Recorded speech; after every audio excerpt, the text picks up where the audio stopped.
Today we're going to learn how to use proportion and measuring from other parts of our face in order to find the correct placement for the mouth and the ears.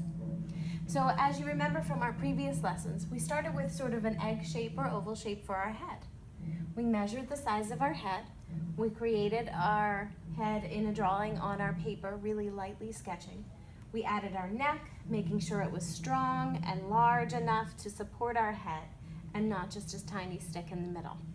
Another thing we did was used a very light guideline down the center and across the middle of our head for our eyes. We started putting our eyes in, remembering that they are about 1/5 of our head.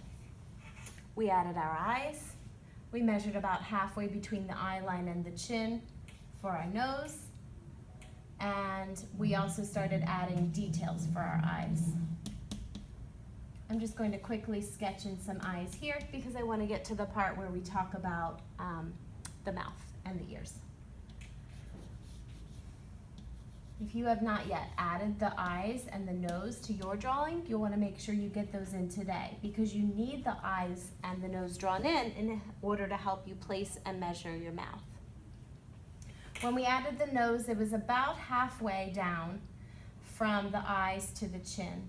And we used just a gentle gesture to note where the nose would go, showing the outside corners around the outside of our nostrils. We made a line to show the tip of our nose and the nostrils. And then we also noticed where the bridge of our nose went up here. Eventually, you can start to erase some of these guidelines as you are able to fill in more of the features on your picture. So today we're going to add the mouth. One of the things for proportion to show where our mouth sits is that the beginning of it is where do we start our mouth? We started with the line in the middle. If you take a look at your mouth carefully and you think about value, the darkest place in your mouth is the line across the middle. Another dark place is your lips, but obviously they're not as dark as the line across the middle, which is almost a true black because it's a hole that enters your mouth. So when I take a look at my mouth, I want to think about value, lightness, and darkness, and I want to figure out where to place my mouth. My mouth is placed approximately 1/3 of the way to 1/2 of the way between my nose and my chin. So 1/2 is here. 1/3 is about here. Somewhere in between is where my mouth is going to go. And I'm going to be making a line just for the inside of my mouth, just the line of my mouth. If I measure and use a mirror, and I can use something like a pencil, I can measure from the outer edge of my mouth straight up. And what I will probably notice is that the edge of my mouth lines up with the inside corner of my iris. Remember, the iris is the colored part of your eye. So if I drop a line down from the inside of my iris, now I know how wide to make my mouth. Again, this is just the line of my mouth. It is not my lips. If you actually put a line on your paper, please do it so lightly that you can barely see it. You may want to just make those little lines with your eraser so you can see it but not make marks on your paper. None of us would want to have those dark lines on our paper. It would look like we're crying. So the next thing to do is to add my lips. If you look at your face carefully in the mirror, you will notice that your lips are just a slightly darker or pinker shade of your skin tone. Whether your skin is peach or tan or brown, your lips are just slightly darker than the rest of your skin. So we don't want to go in and make really dark marks for our lips. The best option would be to use your pencil and very lightly tint or rather shade in very lightly the shape of your lips. As you do that, what you'll achieve is just a really, really light shade darker than the surrounding skin tone, and that line in the middle will be what is darkest of all.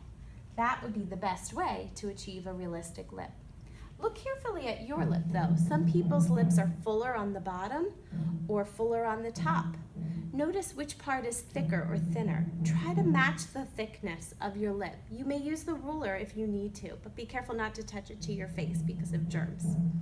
The next thing I want to show you how to do is how to put your ears in. Now, one thing that you could probably notice when you look in the mirror and when you look at your friends is that everyone's ears are different.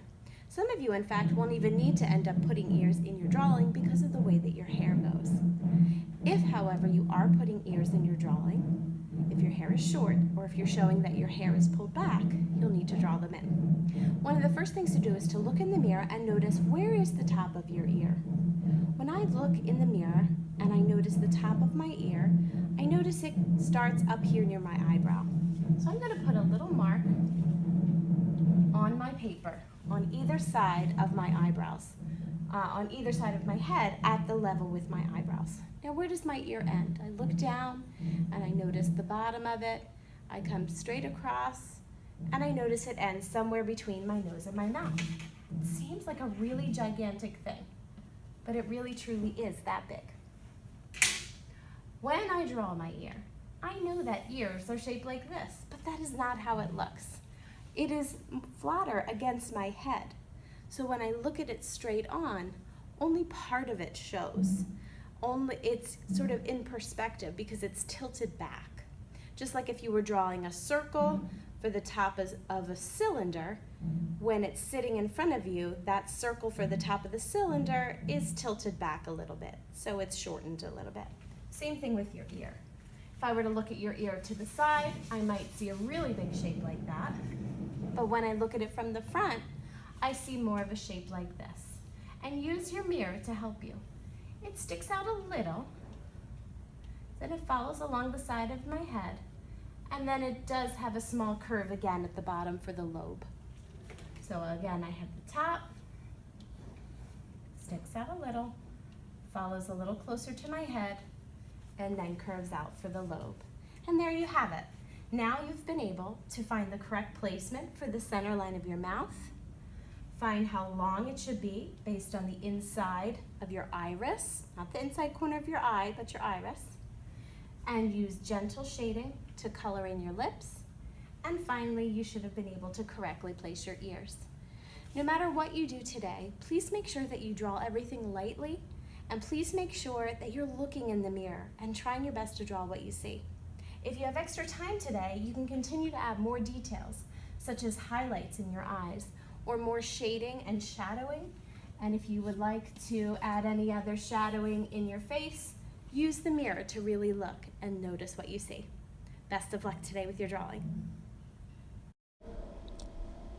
Here are some examples of student work. Notice the shading.